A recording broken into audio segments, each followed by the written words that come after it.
naka 21 days na pala tayo dun sa consistency vlog natin. Sabi nila after 21 days parang ma-form mo na yung habit na yun. Well, pagod na ako. Pero syempre tuloy-tuloy lang din natin hanggang sa natin makakaya. Anyway, kanina umaga may dumating na lalaki dun sa bahay. Binigay ito para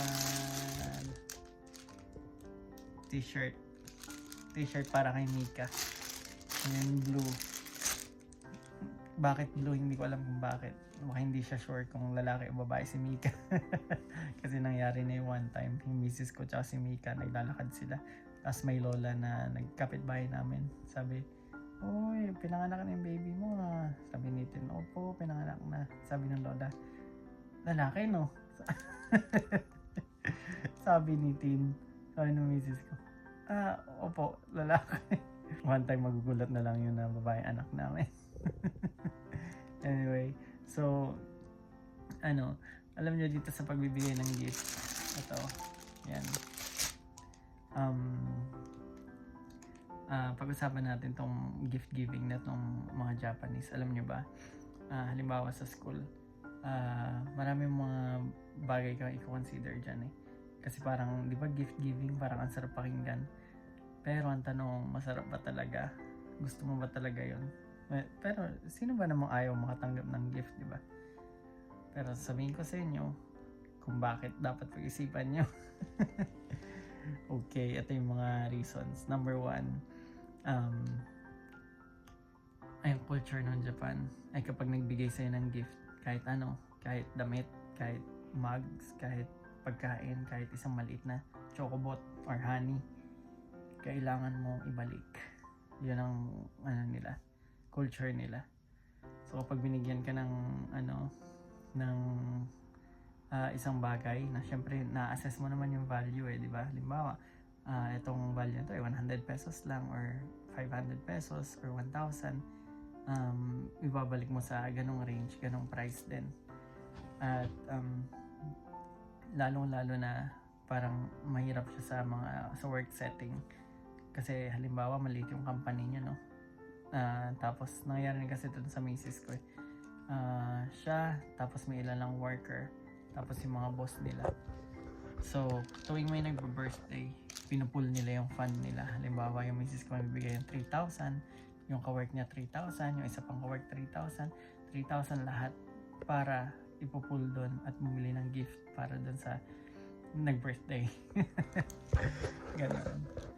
Ngayon, kung ikaw nag-birthday, okay, happy. Pero syempre, babalik yun. Halimbawa, tapos na yung nag-birthday, ikaw naman na. Di ba? Sila naman, magpupul sila ng fund ng tig 3,000 din at ibibigay naman yun para sa'yo. Ang kaso, pwede ka mag-request pero syempre gift nga yun, di ba? Dapat surprise yun. Hindi ko sure kung ano yung matatanggap mo, di ba? Kumbaga para sa atin, ako hindi ko alam kung nag-speak ako in general, pero para sa akin lang, as time goes by, parang isipin mo ilan kayo, halimbawa 10 kayo dun sa company nyo, tapos 9 doon, every time magbibigay kang 3,000, tapos eventually at some point ikaw naman yung bibigyan ng ganong halaga, tapos yung marireceive mo hindi mo gusto, di ba? Parang such a waste of money para sa akin. Hindi kasi ako sa mga gift giving na ganyan. Gusto ko kasi, di ba parang ang culture sa atin, pag nagbigay ka ng gift, kasi gusto mo talagang magbigay ng gift, di ba? Hindi ka nag-expect anything in return. Pero iba sa Japan, kailangan talaga, although hindi sasabihin, kailangan ibalik mo yung gesture na yun.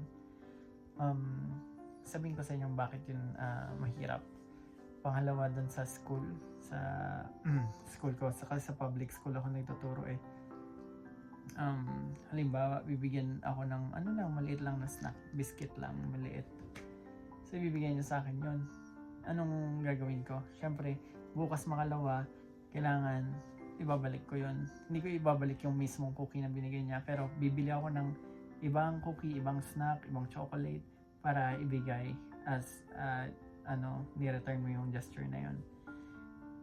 Pagkatapos, makakalipas ng ilang araw, siya naman na magbibigay ulit sa'yo ng panibago kasi nagbigay ka nga. Diba? At ikaw na naman ang bibigay. Kailan matitigil? I have no idea. Natitigil lang yon kung either tapos ng school year or nilipat na yung teacher, nagkahiwalay na kayo ng school. Ang hirap, diba? Kasi parang lagi may iniisip, may utang pa ba akong may utang pa ba akong snacks doon para dun sa teacher na yon.